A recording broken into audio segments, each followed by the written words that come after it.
Bonjour à toutes et à tous, on commence cette revue de presse en Italie avec l'AC Milan qui jouait hier et qui n'a pu faire mieux qu'un match nul un partout contre la Salernitana.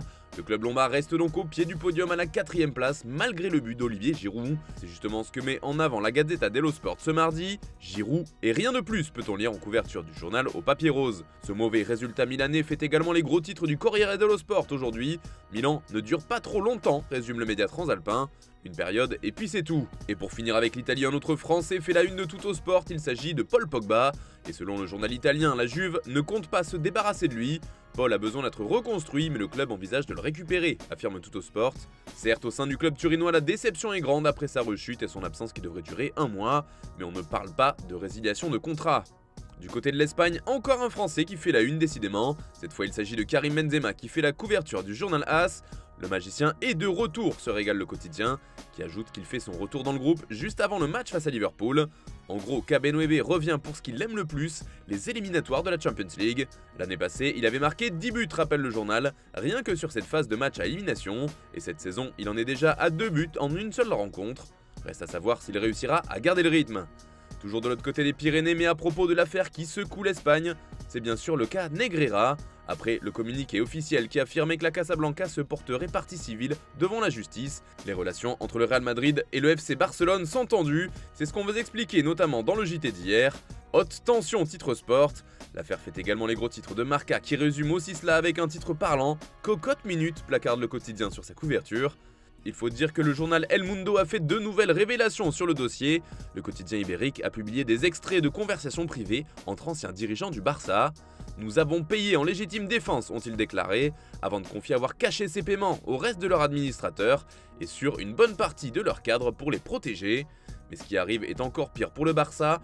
En 2003, lors de l'arrivée de Laporta au pouvoir, Sandro Rosell, un de ses plus proches conseillers, qui deviendra plus tard président lui aussi, a déclaré « Si nous voulons qu'il continue à nous respecter, nous devons continuer à payer », avant d'ajouter que cet arrangement est un héritage de l'ère Gaspard et qu'il était nécessaire d'augmenter les paiements à l'ancien arbitre. La une de Mundo Deportivo concerne également cette terrible affaire Negreira qui secoue l'Espagne, mais ce qui nous intéresse ici, ce sont plutôt les informations concernant le jeune Gavi.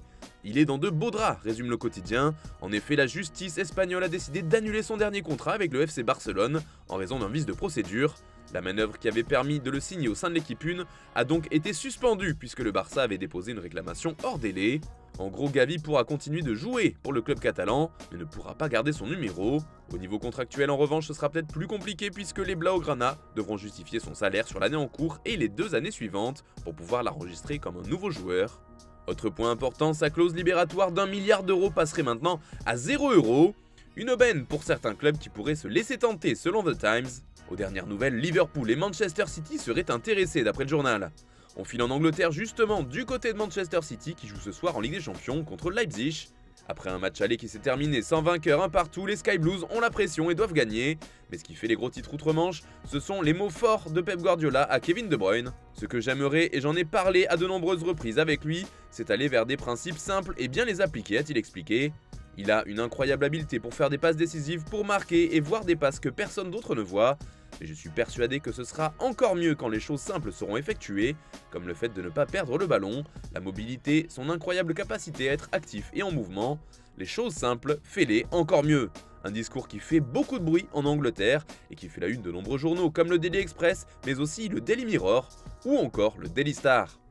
Et on termine ce tour de la presse en France avec l'équipe qui fait sa une sur les Jeux Olympiques qui débutent dans 500 jours. Mais occupons-nous plutôt de l'équipe de France dans les pages intérieures du journal, puisque d'après le média, Mike Maignan serait assuré d'être le gardien titulaire des Bleus suite aux retraites internationales de Steve Mandanda et d'Hugo Lloris. Toujours d'après l'équipe, une enquête préliminaire a été ouverte et elle vise le PSG et son président Nasser El Khelaifi. Et le journal explique que cela fait suite à une plainte déposée par Hicham Bouajila, l'ex-conseiller du président du club. Nasser sait que je ne laisserai pas tomber, je n'ai peur de personne, a promis celui-ci. Pour finir, QSI voudrait racheter un autre club, mais du côté de l'Espagne. C'est une information de la radio espagnole La Cadena Cope. Alors que les Qataris tentent de racheter Manchester United, un nouveau projet serait également dans leur tête. Il s'agit de racheter Malaga. Le club ibérique est au plus mal en ce moment, actuel 20e sur 22 en 2e division.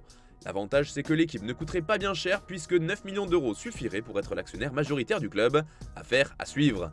Voilà, c'est tout pour ce matin. Bonne journée à tous, on se retrouve tout à l'heure pour un nouveau JT et demain pour la prochaine revue de presse sur Foot Mercato.